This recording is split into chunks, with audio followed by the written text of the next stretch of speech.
Traditionally, supply chain has been a Cinderella sector, poorly understood, underfunded, and seen by many as an unappealing second-tier career option. Improvements in robotics, digitization, and communication software has changed what was once an undeniably difficult work environment. While the pandemic has increased awareness and respect for the industry, it's also created additional challenges for recruitment, as well as for onboarding new staff and upskilling the current workforce.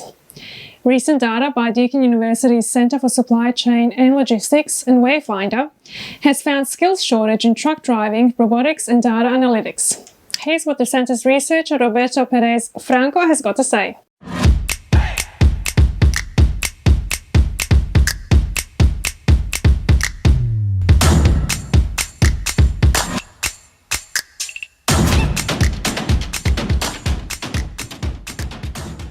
Hi, Roberto. Thank you so much for joining us here today. Now, this research recently launched is very fascinating, but traditionally the supply chain sector has been described as Cinderella sector, which means that the sector is poorly understood, underfunded, and seen as an unappealing second-tier option. Now, is this changing at all nowadays, would you say? Let me start by thanking you for the opportunity to present our research here. Yes, I think this is changing in part because of technology, in part because of the pandemic. As technology has been taking over many of the functions of the supply chain, there's some automation coming in, more data, more digitalization. The supply chain jobs have also become, let's say, more office-oriented or probably, let's say, more of an air-conditioned type of position. And the pandemic has also helped because it has raised the prominence of supply chain to levels we had never seen over the last, I would say ever, but especially over the last 2 decades. We have the President of the United States speaking about supply chain in briefings every other day. We have the New York Times, the Washington Post posting major stories about the supply chain issues. It's unfortunate that the news happened because of issues, but that's the nature of supply chain. When it works, it's really not in the mind of people. When something doesn't go according to plan, then it raises to prominence. But I think the pandemic is a golden opportunity for us to redirect the narrative.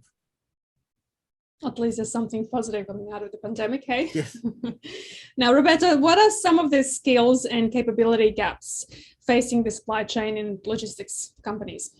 Yeah, our research interviewed around 21 C-level thought leaders in Australia, and we identified different areas and different gaps. The areas where we identified capability gaps are the connectedness of the different functions of supply chain, leadership. We were told by some heads of very important companies that some of the recruits they were hiring did not have leadership skills, even though they had operational skills.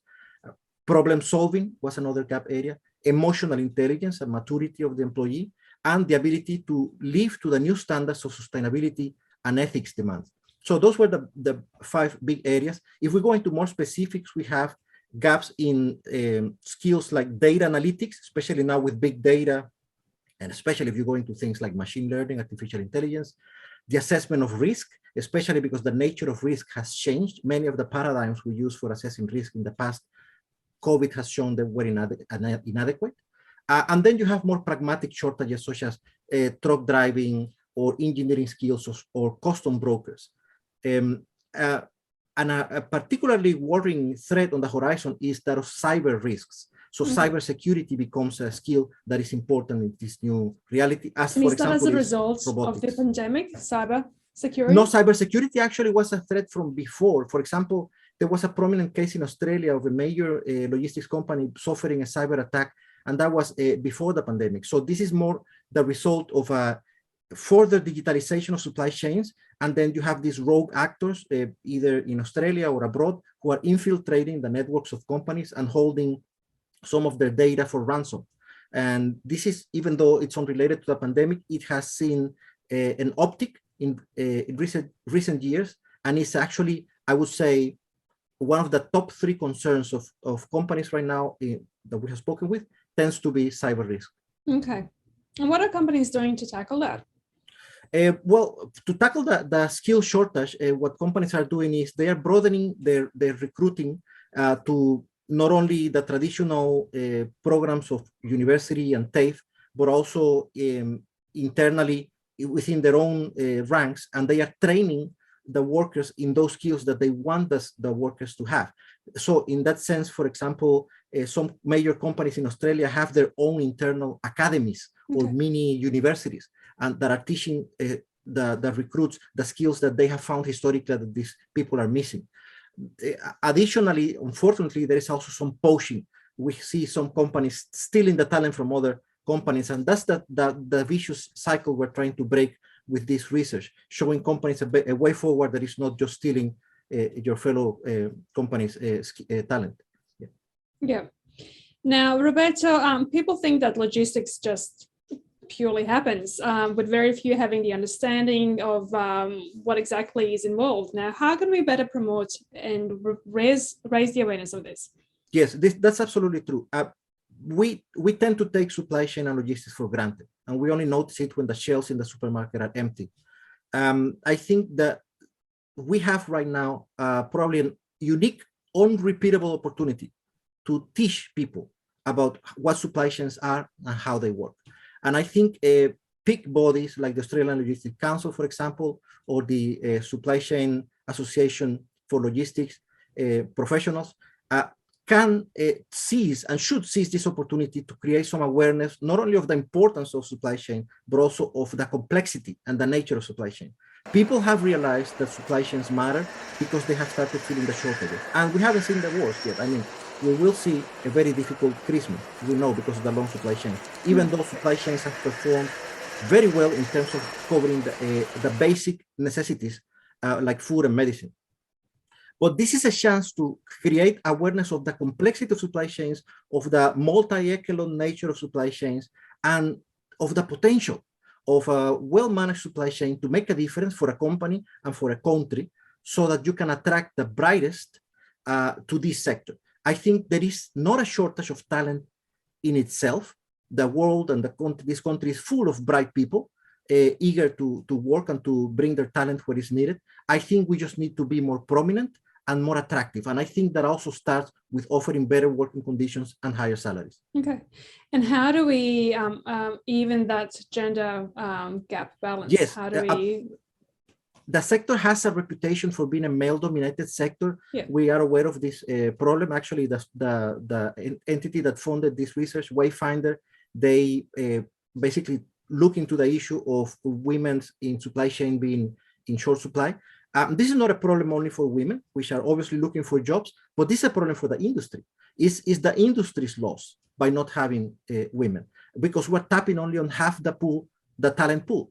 So diversity in general tends to be a problem in the sector, and that has to be not only with gender, but also age and also ethnic background. And I am very optimistic that I have started to see in recent years an awareness of companies that if they are more aggressive and more open in their recruiting, they will tap into better talent. It seems to me that this is a problem that is solving itself by along the lines of talent acquisition.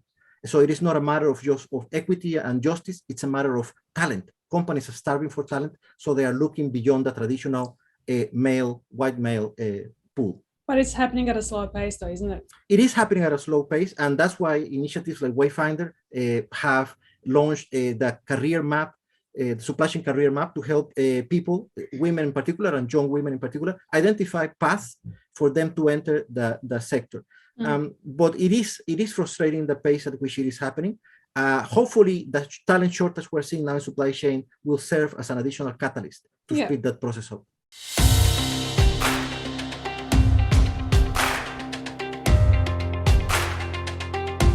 My name's Deanna Fitzgerald and I'm the Planning and Communications Manager at Keysborough for Stanley Black & Decker.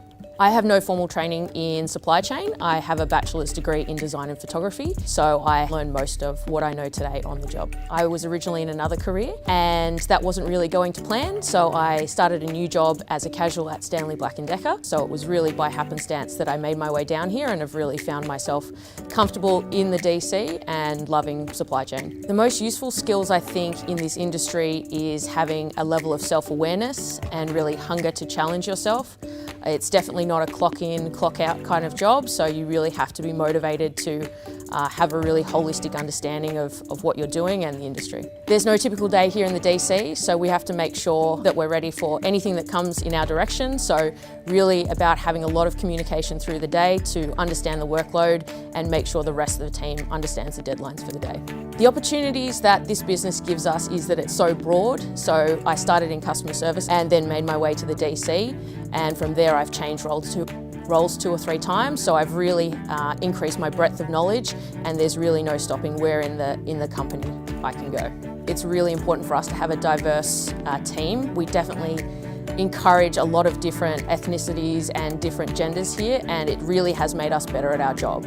We don't expect to do things the way that it's always been done, so having different points of view really makes it important to get to that final solution. No one ever has that perfect idea straight off the bat, so having all these different voices and really encouraging a consultative environment has made us what we are today. I think the leadership skills are really important. So when we first started this DC, we started from scratch, so it was really important to build a culture where the people felt like they wanted to come to work, that they were driven with a sense of pride, or they had a sense of ownership. So over the past 3 or 4 years, we've built a good set of full-timers that really drive the same passion. And year on, year out, we've been more successful, and it really has come down to those baseline cultures that we've encouraged here, that, you know, if you come here, we value you and that your opinion is important, and the guys do the job every day. So they have some really good insights as to how we should run this DC. Women in male-dominated roles still have a long way to come in terms of diversity or having more women in the workplace. We're predestined to believe that